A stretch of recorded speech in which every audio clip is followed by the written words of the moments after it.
Muy buenas tardes a todos y gracias por estar con nosotros en la actualización de COVID-19 en Carolina del Norte. Hasta el día de hoy, Carolina del Norte tiene 45.102 casos confirmados por laboratorio, 983 nuevos casos, 797 en el hospital y tristemente 1,118 han fallecido. Continuamos orando por aquellos que han perdido seres queridos y los que están hospitalizados. Aún durante el fin de semana, cuando el reporte vigente de casos y hospitalizaciones bajan un poco, nosotros continuamos viendo alzas máximas de casos y seguimos estando preocupados por el porcentaje de casos positivos y hospitalizaciones. Estamos nosotros monitoreando esto muy de cerca para la capacidad de camas de hospital y de cuidado intensivo. En este momento todavía tienen los hospitales capacidad de camas, pero como les dirá la doctora Cohen, esto cambiará rápidamente y conforme nosotros vemos las tendencias ascendientes, tenemos que redoblar nuestros trabajos para detectar y aislar. El equipo del Departamento de Salud y Servicios Humanos está enviando ayuda a los departamentos de salud, los que tienen mayor número: Alamance, Duplin, Durham, Forsyth, Guilford, Johnston, Lee, Mecklenburg y Wake, que son los más preocupantes. Durante el fin de semana yo hablé con el vicepresidente Penn sobre las cifras preocupantes de Carolina del Norte y le pedí que nos ayudara para tener más sitios de prueba y las capacidades en estos condados. Y como estamos viendo que la reducción del virus, esto significa que las personas que estén enfermas estén aisladas de las sanas. Y la doctora Cohen nos dará más información. Gracias, gobernador. Bajando la propagación del virus en las etapas tempranas nos ha permitido aumentar nuestras capacidades para estar listos para responder a este aumento en casos de COVID-19 que estamos viendo. Eso incluía creciendo el abastecimiento de equipo protectivo, fortaleciendo y expandiendo nuestra capacidad de los hospitales, expandiendo nuestra habilidad de hacer pruebas para COVID-19 y la contratación para rastreo de contactos. Estamos utilizando ahora estas capacidades para responder al aumento de casos de COVID-19 que estamos viendo a través de nuestro estado, incluyendo el aumentar las pruebas en las comunidades altamente impactadas. Como mencionó el gobernador, estamos enfocando los recursos adicionales de pruebas en 9 condados adicionales que tienen las tasas más altas de casos nuevos: Mecklenburg, Wake, Durham, Johnston, Alamance, Guilford, Forsyth, Lee y Duplin. Mientras estamos monitoreando estas tendencias cuidadosamente, sabemos de que otros condados serán añadidos a esta lista. Es importante que las personas le hagan la prueba con tal de bajar la propagación del virus. Desafortunadamente, estamos viendo de que algunos están teniendo dificultades para hacerse la prueba por requisitos contradictorios para hacerse la prueba. Estamos hablando con los proveedores, centros de cuidado de emergencias y farmacias para recordarle de los criterios ampliados de parte del Departamento de Salud y Servicios Humanos para aumentar las pruebas de las personas que no tienen síntomas. Estamos agradecidos por la alianza de estos personas de estos diferentes lugares para aumentar el acceso a las pruebas y es una estrategia clave para seguir bajando la propagación del virus. Como recordatorio, sabemos de que las personas que han sido expuestas al COVID-19 no pueden siempre mostrar síntomas, especialmente de poblaciones históricamente marginalizadas que han sido impactadas de forma desigual por esta enfermedad. Deberían hacerse la prueba. Adicionalmente, las personas que viven o trabajan en entornos de alto riesgo, como en centros de cuidado a largo plazo, en instituciones correccionales o están en entornos donde están a riesgo más alto por estar expuestos, como tiendas de alimentos, plantas de procesamiento y guarderías. Cualquier persona que ha asistido a una reunión masiva, incluyendo una protesta, debería hacerse la prueba.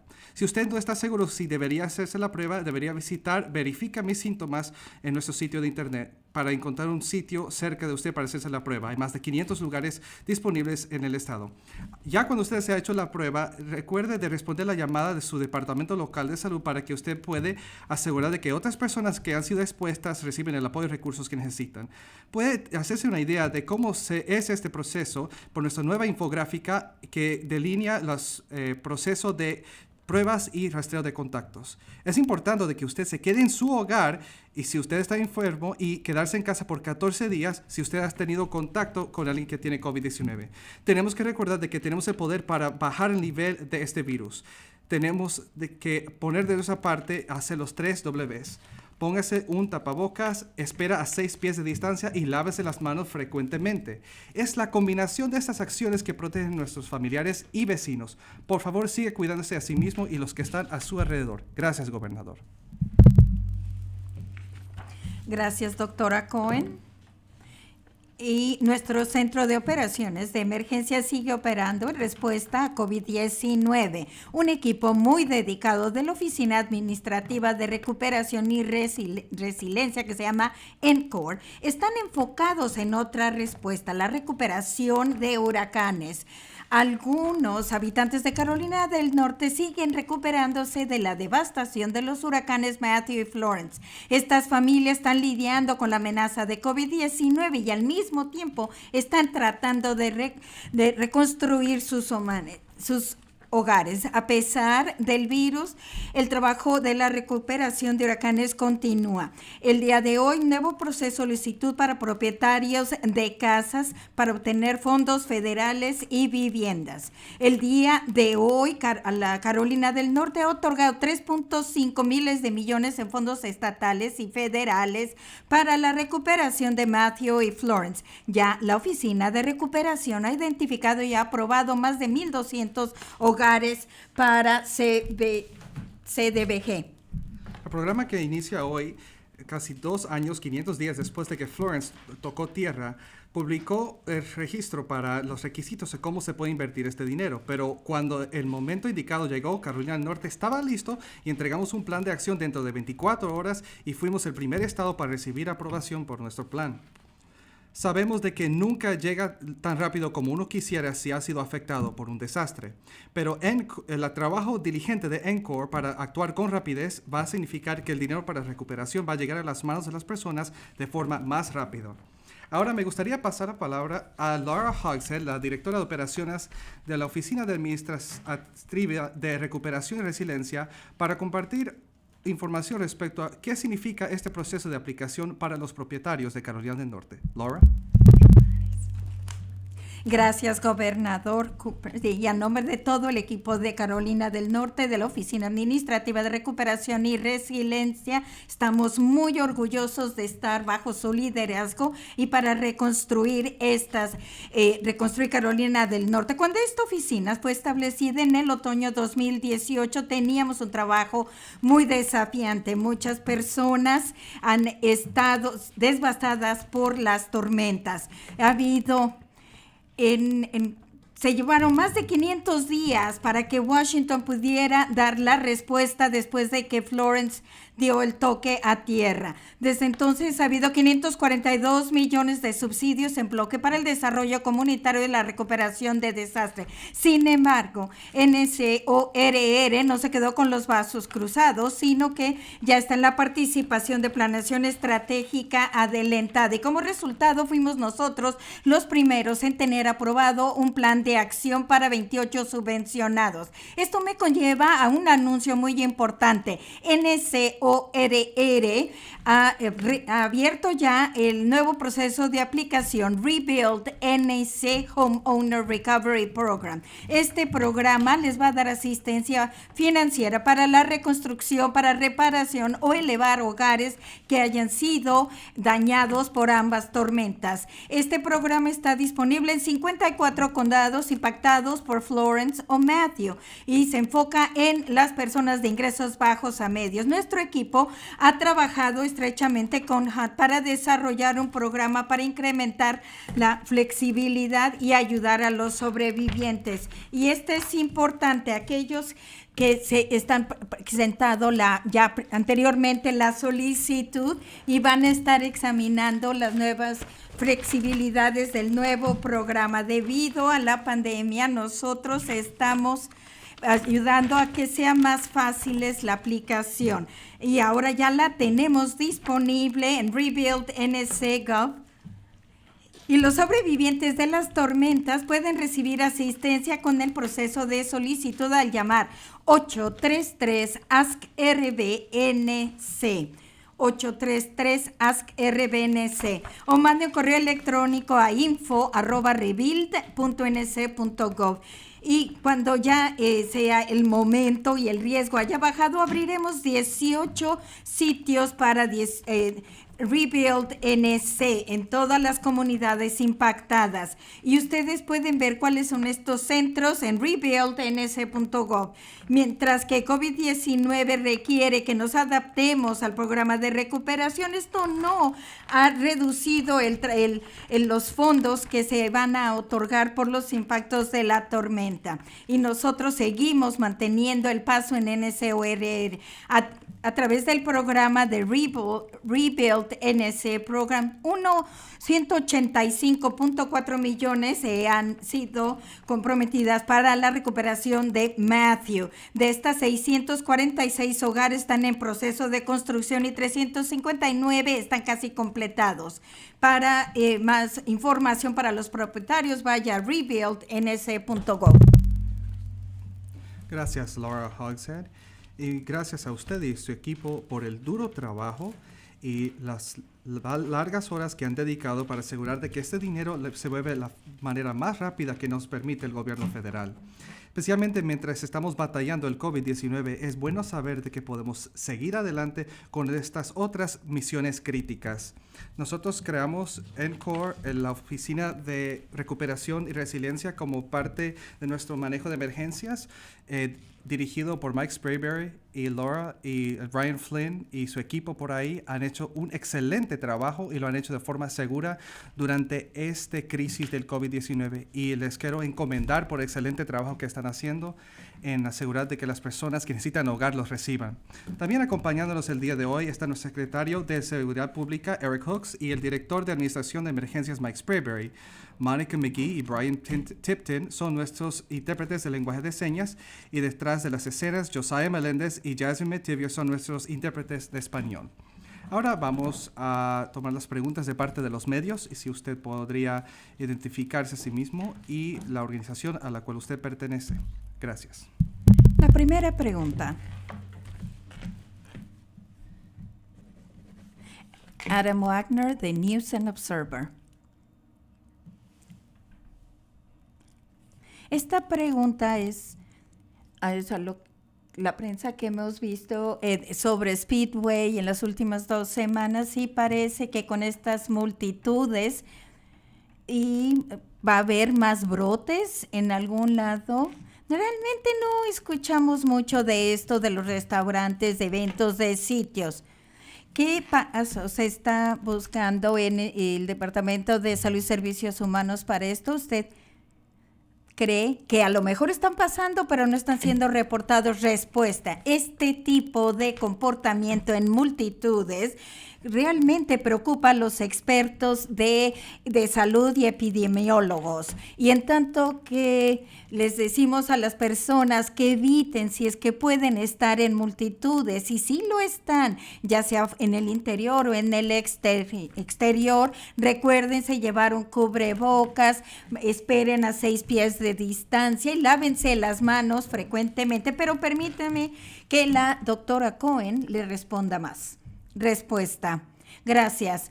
Y como ustedes saben, nosotros trabajamos estrechamente con los departamentos de salud locales para entender cómo se propaga el virus en todo el estado. Y hemos hablado de muchas veces de cómo rastreamos estos brotes. Y también en la página web nosotros tenemos todos los brotes en las guarderías, en sitios congregados. Pero como se los he dicho muchas veces, estos brotes no son consistentemente reportados, solamente unos que son requeridos por ley, que ya les dije, las guarderías, centros de vivienda congregada, eso sí lo hacen. Nosotros tenemos que seguir haciendo el trabajo de detective a través de los rastreadores, o también identificar en los departamentos locales si es de que tienen casos, para que puedan entender qué es lo que van a hacer. En estos entornos son los que prestamos atención y nosotros queremos que la gente se comunique con los departamentos de salud local. Cuando vemos más de 2,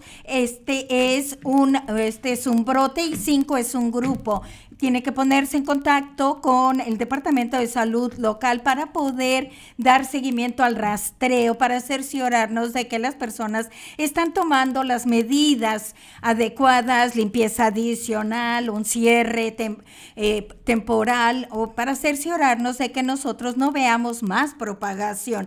Nosotros les pedimos a todos los negocios de que estén tomando todas las precauciones que nosotros hemos detallado en todas las guías. Esto es sumamente importante, y cuando ven si ven que en su negocio se está propagando el virus, llamen al Departamento de Salud local. Todos podemos trabajar, y todas las acciones de los individuos, negocios y también de los oficiales estatales y locales nos van a ayudar a reducir la propagación. Gracias.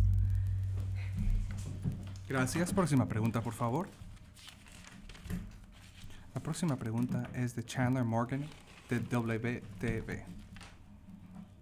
Hola, gobernador. Es Chandler Morgan, de WTV. Mi pregunta es respecto a las multitudes que estamos viendo en restaurantes. Estamos viendo muchas multitudes donde hay muchas personas que no están siguiendo las reglas respecto a distanciamiento social respecto a COVID. Este tipo de comportamiento está añadiendo a la cantidad de casos, y hay guías que el Estado está dando a los restaurantes para prevenir este tipo de comportamiento. Bueno, en este momento las guías para restaurantes son de capacidad de 50%. Y hay otros pasos que los restaurantes están tomando respecto a cubrebocas hechos de tela y asegurándose de que hay distanciamiento social dentro del restaurante. Hemos tenido bastantes buenos reportes a través del estado de que la mayoría de los restaurantes están cumpliendo con esto. Obviamente ellos están ansiosos para aumentar su capacidad. Ojalá eso puede venir más adelante mientras pasamos a otras fases. Pero estamos preocupados si hay restaurantes que están incumpliendo con esto. Animamos a los oficiales locales a que hablen con todos sus negocios con tal de asegurar de que ellos cumplen con la ley. Doctora Cohen, ¿hay algo adicional que desea decir? Gracias. Nuevamente, relacionado a los guías para los restaurantes, animo a todos que vayan a nuestro sitio de internet para mirar todos esos guías, pero asegúrese, recuerda de que la Asociación de Restaurantes trabajaron con nosotros con Count on Me NC. Quiero agradecer a la Asociación de Restaurantes por su alianza, pero quiero animar a todos los restaurantes que vayan a hacer ese entrenamiento, ponerlo en la parte de afuera de que son un restaurante que participó con Count on Me y está participando en ese programa, y nos gustaría muchos más restaurantes participando. Sabíamos que los restaurantes siempre eran actividades de más alto riesgo. Las personas están sentadas, quizás adentro, al interior, por periodos extensos de tiempo, y cuando está comiendo, pues se está quitando su cubrebocas cuando usted está comiendo. Esas son situaciones riesgosas y sí nos preocupan, y queremos asegurarnos de que todos están poniendo de su parte, negocios y los individuos. Creo que va a requerir que todos trabajemos juntos si queremos seguir progresando. Queremos, como dijo el gobernador, pasar a diferentes fases. Tenemos que tomar esas acciones juntos. Yo sé que podemos hacerlo. Agradezco a la Asociación de Restaurantes en participar con ese entrenamiento. Me gustaría ver muchos más que participen con eso, y ver que las personas que acuden a los restaurantes que están participando con el programa de Count on Me. Siguiente, gracias. Chandler Morgan, WDTV. Gracias. Específicamente, los restaurantes que se convierten en bares van a poder abrir después de manera diferente. ¿Cuál va a ser las guías para esto? Porque parece que hay mucha confusión en cuanto a la capacidad. ¿Qué es lo que va a cambiar? Respuesta, gracias. No hay cambios en las guías, sin importar a qué hora están abiertos. Tienen que seguir manteniendo la capacidad reducida y también el distanciamiento social y tomar todas las precauciones que tenemos en las guías, sin importar a qué hora estén ahí. Tienen que seguir estas guías y esto se va a llevar a cabo con el esfuerzo de todos, porque nosotros tenemos que aprender a vivir con este virus y nuestras tendencias están en la dirección equivocada. Nosotros tenemos poder encima de todo esto. Nosotros, si tomamos acciones individuales en restaurantes, sin importar a qué horas del día y qué están sirviendo, para cerciorarse de que las personas están haciendo todo lo que puedan para mantener el nivel bajo del virus y también baja la propagación. Gracias. Gracias. Próxima pregunta, por favor. La próxima pregunta es de Andrea Blanford, de ABC 11. Hola, gobernador. Es Andrea Blanchard, de ABC 11. Ahora solo llevamos 2 semanas de lo que pensamos que será el fin del fase 2. ¿Cuál es su posición respecto al potencial de pasar un fase 2.5 en que las cantinas y los gimnasios van a poder abrir antes del 26 de junio? Y deberíamos asumir de que las cantinas y los gimnasios seguirán cerrados en la fase 2, podrán volver a abrir en la fase 3. Gracias. Respuesta. Los expertos de salud están investigando cuidadosamente las cifras, la ciencia, y vamos a dejar saber a las personas de Carolina del Norte al inicio de la semana que venga si es que vamos a pasar a la próxima fase y si es que lo vamos a hacer, cómo será esa fase. Estamos siguiendo monitoreando estas cifras y sabemos de que en este momento no van en la tendencia muy buena, pero queremos darnos más tiempo, queremos seguir animando a las personas de que sigan observando los 3 Ws en inglés.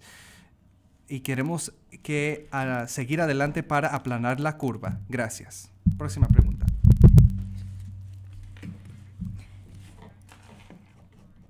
Travis Dean, WRAL. Estamos a unos días. Estamos viendo la eficiencia del uso de las mascarillas, que muchas personas lo usan, no todos, en algunos negocios lo requieren. Algunos piden que los clientes, tenemos nosotros esto en la mesa para su administración. ¿Y cuándo se tomaría esta decisión? Respuesta.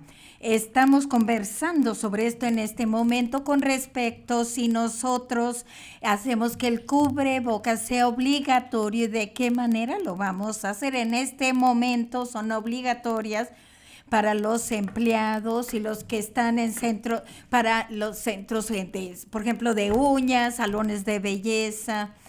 Pero nuestros expertos de salud están viendo estos estudios que están mostrando la eficacia de utilizar cubrebocas. Queremos que voluntariamente las personas lo hagan, pero estamos viendo las reglas adicionales para potencialmente hacer que esto sea obligatorio. Le cedo la palabra a la doctora Cohen. Gracias. Travis, tienes la razón. Continúan habiendo más estudios que están saliendo aún la última semana o hace 10 días. Ahora están viendo el cubrebocas, lo están viendo esto en el contexto de COVID-19. Antes veíamos estudios de cómo el cubrebocas podía ayudar con las enfermedades respiratorias y hemos visto estudios y muchas metodologías que continúan mostrándonos la importancia de llevar un cubrebocas para reducir la propagación. El cubrebocas realmente es eficiente cuando muchas personas lo están haciendo todos juntos y es por eso que seguimos insistiendo en las 3 Ws y en inglés y lo podemos hacer y nosotros como individuos podemos tomar una acción y colectivamente lo podemos hacer y los datos nos muestran que podemos aplanar la curva. En este momento va en la dirección equivocada, pero si lo hacemos todos juntos podemos tomar control y ya la gente ya quiere abrir negocios y quieren estar de nuevo en sus actividades, que los niños estén de nuevo en la escuela. Yo también quisiera que las mías ya estuvieran en la escuela. Esta es la manera de hacerlo, es enfocarnos en estas acciones. Sí, un individuo, un negocio, seguir todas estas guías haciendo las 3 Ws. Los datos científicos son muy potentes y dicen que si hacemos esto juntos nosotros podemos aplanar la curva y reducir la propagación. Gracias. Próxima pregunta, por favor. Kate Martin, Carolina Public Press. Buenas tardes, gobernador Dr. Cohen. Gracias por responder mi pregunta. Kate Martin de Carolina Public Press. Esto respecto a los hogares y centros de rehabilitación que dicen que no tienen ningún casos positivos. Y quiero tenerlo claro. Si usted tiene un plan para hacerle pruebas a todos, pero tengo una pregunta respecto a los lugares que dicen que no tienen ningunos casos positivos. Hay personas que están preocupadas por sus seres queridos y dicen que estos centros no están diciéndoles si estos lugares están haciendo pruebas al personal. Entonces, me gustaría que usted pregunta de su parte, que habla del departamento local de salud y que hablen, y le dicen que hablen con estos centros. Y entonces, ¿cuáles son los protocolos para las pruebas? Porque no están respondiendo a la pregunta si realmente están haciendo las pruebas. Como periodista veo que esto es preocupante porque mi padre falleció el mes pasado y estaba dentro de estos centros de cuidado y ellos no me quieren decir si estaban haciendo las pruebas. Entonces quiero saber. Perdón. Tenemos que saber si hay lugares que no tienen ningunos casos reportados, si realmente le están haciendo las pruebas y si es que realmente se están haciendo estas pruebas. Si no, por favor, cuéntame por qué. Y si no, si usted cree que esto es aceptable. Gracias. Respuesta. Lo siento muchísimo escuchar lo de su papá. Yo sé que debería ser un momento muy difícil para usted y su familia y quiero dar mis condolencias más profundas para usted. Es importante que tengamos esta información y es importante que las personas se les haga la prueba dentro de nuestros asilos para que podamos identificar a las personas y asegurar de que se les aísla para que otras personas pueden estar protegidas. Entonces voy a ceder la palabra a la doctora Cohen para que le responda más a su pregunta. Hola, Kate. Primeramente, quiero también expresar mis condolencias respecto a su papá y compartir que creo que hacer las pruebas es muy importante. Quiero responder su pregunta, pero quiero que todos sepamos de que todas las cosas que estamos haciendo, las pruebas por sí mismos no son la única cosa que tenemos que hacer.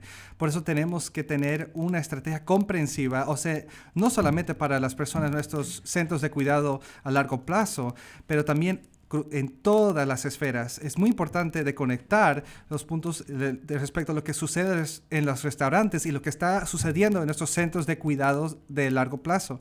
Quizás no vemos esa conexión, pero cuando se está regando más el virus dentro de nuestra comunidad y las personas que trabajan en estos centros de cuidado, si es que hacen entrega de alimentos o son enfermeras o otras personas que están conserjes, ellos también salen a restaurantes, ellos van a los supermercados.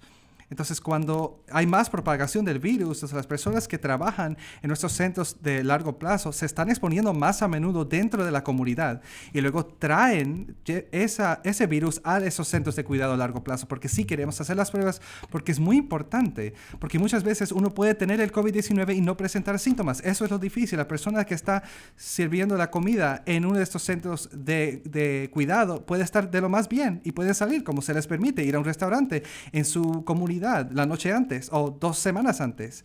Entonces, ellos van al trabajo, se sienten de lo más bien y pueden estar regando el virus. Entonces, hay unas cosas que tenemos que hacer. Otra vez, que las personas se pongan el equipo protectivo, el tapabocas cuando están haciendo ese trabajo. Y también asegurarse de hacer lo mismo. Otras cosas, limitar las visitas, porque sabemos de que así entra el virus a estos ámbitos. Pero hacer las pruebas es un componente enorme, muy importante de hacerlo.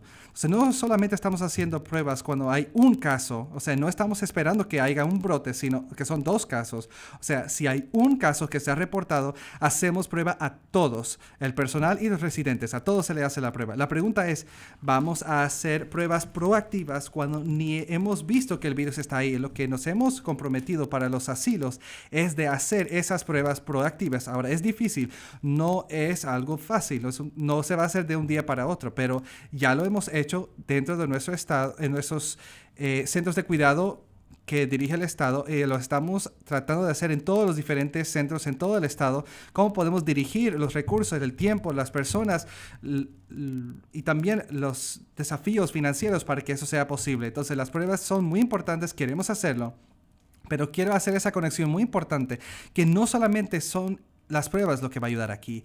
Tenemos que regresar a todas esas acciones, las preguntas que se hicieron respecto al restaurante antes. Eso tiene un impacto, lo que sucede en esos centros de cuidado a largo plazo también. Entonces, eso va a todas las acciones individuales. Y Kate, quiero otra vez expresar mis condolencias sobre lo que sucedió con su papá. No quiero volver a ver eso dentro de Carolina del Norte y tenemos el poder para cambiar eso. Gracias. Siguiente, por favor. Kate Martin, Carolina Associated Press, es de seguimiento. Gracias por contestarme que el Departamento de Salud ya saben que no hay pruebas en un asilo. Ay, que el sonido está mal. Respuesta. Lo que yo tengo entendido, no tienen ningún caso y no están haciendo pruebas proactivamente. Eso va a cambiar. Ahora ya vamos a empezar a hacer las pruebas proactivamente, aun cuando no tengan ningún caso. Y también las instituciones estatales que son manejadas por mi departamento. Nosotros estamos trabajando con todos los otros asilos para hacer las pruebas proactivamente. Si hay un caso en estos centros, todo el mundo se le hace la prueba, pero pues no están haciendo esas pruebas proactivamente, pero ahora ya vamos a empezar a hacer con todos.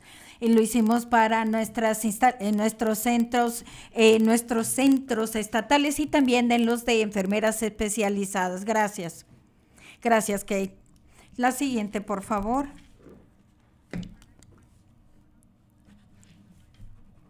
Rose Hoven, North Carolina Head News. Tengo un par de preguntas. Vamos a ver de datos demográficos por condado. Hay algunos condados en donde la demografía de quienes tienen COVID y quienes terminan en un hospital con COVID es diferente a otros condados. Eso nos interesa mucho. Me gustaría que hablara. Hay criterios estandarizados para los pacientes con COVID que entran a los hospitales. El fin de semana alguien me pasó que personas que venían para hacerse otra cirugía y les hacen las pruebas, o las personas que ustedes están contando ya vienen porque tienen COVID. ¿Ese es su diagnóstico principal? Respuesta. Voy a permitir que la doctora conteste. Yo lo que sí puedo decirle, queremos los datos demográficos, que sea tan específicamente lo posible, queremos que sea a nivel estatal y también a nivel de condado. Le puedo decir que tenemos centros de salud que no están integrados, son independientes, y tratando de hacer que se recopilen todos los datos y que nada más estén en un solo lugar.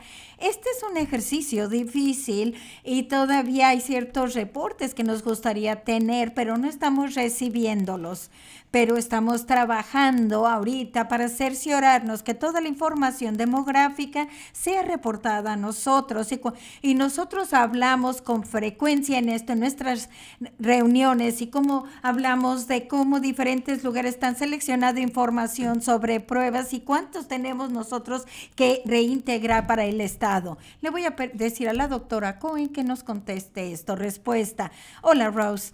Esto, para la recopilación de pruebas de información demográfica es más fácil con los casos positivos, cuando tenemos una prueba positiva, y entonces los rastreadores y otros que trabajan en el Departamento de Salud local les llaman y coleccionan más datos. Lo que tratamos de hacer es de un principio, el gobierno federal ahora está pidiendo que la recolección de información demográfica, y eso es muy importante para nosotros. Estamos trabajando en informática para poder hacer que sea más automatizado este proceso, y estamos trabajando para que no sea tan manual, porque ahorita estamos haciéndolo uno por uno y haciendo llamadas telefónicas, y esto es muy desafiante, y debemos de hacer la recopilación de datos, como dijo el gobierno, de una manera más sistemática para poder guiar nuestras decisiones, que manténganse al pendiente de esto. Ahora, en cuanto a las personas que llegan al hospital, ya sea que vienen para una razón específica de COVID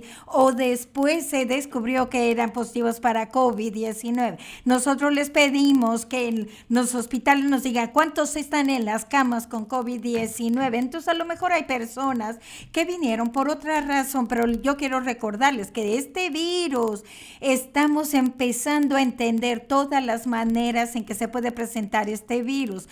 Sabemos que ocasiona enfermedades inflamatorias, y estamos viendo esta enfermedad con múltiples síntomas inflamatorios en los niños, pero también lo estamos viendo en adultos. Entonces, por ejemplo, cuando viene alguien con un ataque al corazón, entonces todo puede estar inflamando. Entonces, ¿esto es un ataque al corazón o es por COVID?